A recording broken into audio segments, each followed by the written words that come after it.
আসসালামু আলাইকুম দর্শক, কেমন আছেন সবাই? আশা করি সবাই ভালো আছেন।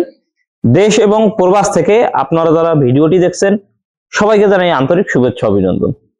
দর্শক, আজকে আমরা যে বিষয়টি নিয়ে আপনাদের সাথে কথা বলবো বা আজকে আমরা যে বিষয়টি নিয়ে আলোচনা করব সেটা হচ্ছে যে কোরবানিকে সামনে রেখে বা কোরবানি ঈদকে সামনে রেখে আসলে আমরা কোন ধরনের গরু কিনবো বা কোন ধরনের গরু কিনলে আমরা সেখান থেকে বেশি লাভ করতে পারবো। এটা কিন্তু খুবই গুরুত্বপূর্ণ একটা বিষয়। অনেকেই আমরা এই জিনিসটা বুঝতে পারি না বা এই জিনিসটা আসলে সঠিক জায়গায় আমরা ক্লিক করতে পারি না, যার কারণে গরু কুরবানির পাশাপাশি যারা আমরা খামারি আছি অনেক খামারিও কিন্তু কুরবানি হয়ে যায়।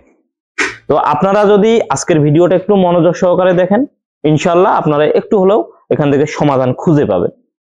তো ঠিক এই মুহূর্তে যে আমি ভিডিও ধারণ করতেছি, আসলে আমি এক জায়গায় বসে আছি এই কারণে বেশি নড়াচড়া করতেছি না, কারণ আমার খামারের যে বর্তমান গরুগুলো আছে দেখুন আপনারা, প্রতিটা গরুই কিন্তু আসলে সকালে খাওয়া দাওয়া কমপ্লিট করার পরে এখন কিন্তু রিল্যাক্সে আছে, একবারে ওরা জমিদারি স্টাইলে কিন্তু শুয়ে আছে। দেখুন মোটামুটি আরো ঘন্টা দুয়েক এরকম ভাবে শুয়ে থাকবে, এরপরে উঠে আবার খাওয়া দাওয়ার জন্য ওরা ওদের যে প্রস্তুতি আছে সেটা নিবে। তো যাই হোক, আসলে আমরা এখন মেইন টপিকসটাতে চলে আসি। কোরবানিকে কেন আমরা এত গুরুত্ব দিচ্ছি? আসলে কোরবানি ঈদ এটা আসলে আমরা উদযাপন করি, কিন্তু এটা যদি আমরা আমাদের ইসলামিক দৃষ্টিকোণ থেকে চিন্তা করি বা হিসাব করি, এটা হচ্ছে যে যে দুনিয়ায় বা আপনার ব্যক্তি হিসেবে আমাদের যে পছন্দের একটা জিনিসকে কি আল্লাহর নামে কিন্তু আমরা উৎসর্গ করে দেই বা আল্লাহকে সন্তুষ্ট করার জন্য এখানে আমরা কি করি, ত্যাগ স্বীকার করি। তো যাই হোক, এই ত্যাগ যে আমরা করি বা এখান থেকে আসলে আমরা ধনী হই বা গরিব হই, আমরা যেই হই না কেন বা মধ্যবিত্ত যেই ফ্যামিলিরই হই না কেন, আমাদের বাজেট যতই কম থাকুক না কেন আমরা কিন্তু চেষ্টা করি সবসময় ওই দাম দিয়ে বা ওই প্রাইস দিয়ে সর্বোচ্চ ভালো একটা গরু কেনার, কোরবানি দেওয়ার জন্য। তো আমরা যখন একটা গরু কোরবানি দিতে যাব বা একটা কোরবানি দিব, তখন কিন্তু আমাদের টার্গেট থাকে কি, একবারে ফ্রেশ একটা গরু কেনার, যে গরুটা দেখতে সুন্দর হবে, গরুটার কোথাও কোনো ধরনের খুঁত থাকবে না, গরুর লেজ ঠিক থাকবে, গরুর কান ঠিক থাকবে, গরুর শিং ঠিক থাকবে, গরুর পায়ের খুরা ঠিক থাকবে। আমরা কিন্তু এরকম একটা উজ্জ্বল বা এরকম ধরনের একটা কিন্তু কি একবারে ফ্রেশ, এরকম একটা ফ্রেশ বা একদম পারফেক্ট একটা গরু কিন্তু আমরা সবাই কিনতে চাই।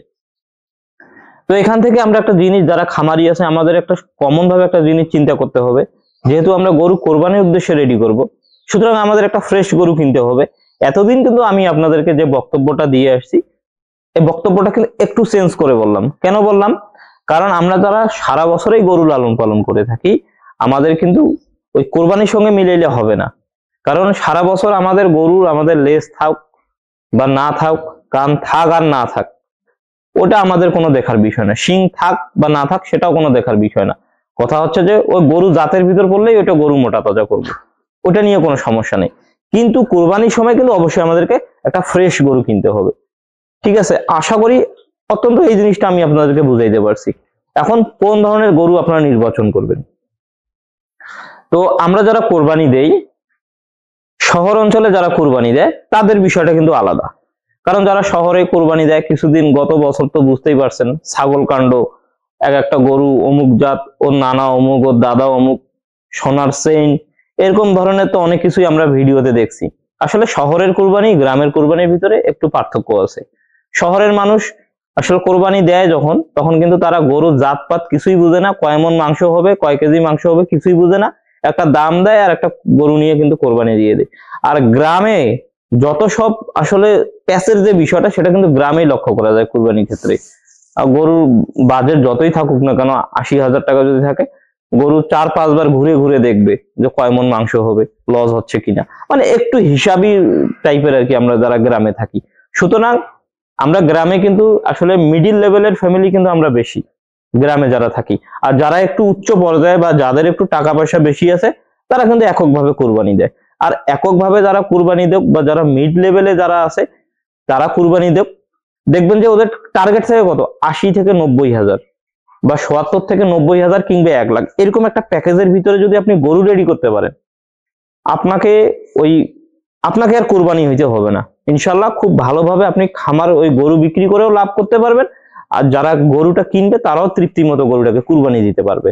কিন্তু যদি আপনারা এক্সেস বড় ধরেন, কেউ শখ করে ২.৫ লাখ ৩ লাখ টাকার গরু লালন পালন করলো, পরে দেখবেন যে কালকে ঈদ, আজকেও গরু বিক্রি করতে পারেন, এরকম অনেক খামারি আছে গ্রামে। পরে কোরবানির পরে কসাই আধা মাগনায় কিন্তু গরু নিয়ে যায়। এগুলো রেকর্ড আমার কাছে আছে, এগুলো আমি জানি বা এগুলোর আমি অনেকবার এগুলো সম্পর্কে আমার ধারণা আছে আর কি। তো আশা করি আপনারা যারা আমাদের মতো এরকম, আমি যে খুব বড় খামারি সেটা কিন্তু না ভাই, আমি কিন্তু একেবারেই গরিব পর্যায়ে এবং প্রান্তিক পর্যায়ের একজন খামারি। আমার কাছে যদি 10,000 টাকা কোনো গরুতে লস হয়, সেটা আমি সামাল দিতে আমার 2 মাস সময় লাগবে। তো এই জন্য আমি আপনাদেরকে বলবো, আমার মতো যারা আপনারা খামারি আছেন, তারা অত্যন্ত মিডিল লেভেলের যে গরুগুলো, যে গরুগুলোতে 2.5 মণ 2 মণ মাংস হবে বা 3 মণ মাংস হবে, এই ধরনের গরুগুলো আপনারা লালন পালন করতে পারেন। আর এক্সেস যে বড় গরু আছে সেগুলো আপনারা 2-4টা তো করতে পারেন, সমস্যা নেই। কিন্তু আমি আমার যে বাস্তবিক যে ধারণাটা আছে, এটা কিন্তু আমি আপনাদের সাথে শেয়ার করলাম। আপনারা যারা গরু কিনতেছেন বা যারা কোরবানির জন্য গরু টার্গেট করতেছেন, আপনারা এমন একটা গরু টার্গেট করেন যাতে 1,20,000 এর ভিতরে যেন ক্লোজ হয়ে যায়, তাহলে আপনার আর গরু নিয়ে কোনো প্যারা হবে না। আর যারা বড় গরু লালন পালন করতে যাচ্ছেন, আপনারা করেন, সমস্যা নেই। তবে আসলে ওটার মার্কেটটা কোথায়, ওটা বিক্রি করবেন কোথায়, এটারও একটা পূর্ব প্রস্তুতি আপনারা নিয়ে রাখেন, না হলে কিন্তু একটা পর্যায়ে গিয়ে আপনারা ধরা খেয়ে যাবেন। এটা হচ্ছে বিষয়। আর গরু একটু লুজ দেখে কিনবেন, যাতে গরুর চামড়াটা একটু ঢিলা থাকে, যাতে গরুটা যে খাবারটা খাওয়াবেন যাতে গরুর মাংস লাগতে পারে, গরুটা একটু হৃষ্টপুষ্ট দেখা যায়, সব দিক দিয়ে যেন গরুটাকে একটু গ্ল্যামার লুকস একটু নিয়ে আসতে পারেন। এই বিষয়গুলা একটু আপনারা নিজেই নজর দিবেন বা নিজে একটু খেয়াল রাখবেন। সময় মতো গরুকে কৃমি মুক্ত করাবেন, জিঙ্ক লিভার টনিক, যেহেতু কোরবানির বিষয় একটু স্পেশাল ভাব তো থাকবেই, এই জিনিসগুলো আপনাকে অবশ্যই করতে হবে। তাহলে আপনি খুব ভালোভাবে ঈদটা উদযাপন করতে পারবেন একজন খামারি হিসেবে, এতটুকুই আমার মনে হয় আর কি। এবং আমরা যারা সারা বছর গরু মোটা তাজা করি, আমার কিন্তু ভাই ঈদ নাই, আমার কোনো শবে বরাত নাই, আমার কোনো পর্ব নাই। আমার গরু যখনই হবে আমি তখনই বিক্রি করব, এরকম স্পেশালি আমার কোনো ডে নেই। তারপরে মাঝে মধ্যে ফোকাসে রাখি, যদি হয় তো হইলো, না হলে আমি গরু বিক্রি করে দিব।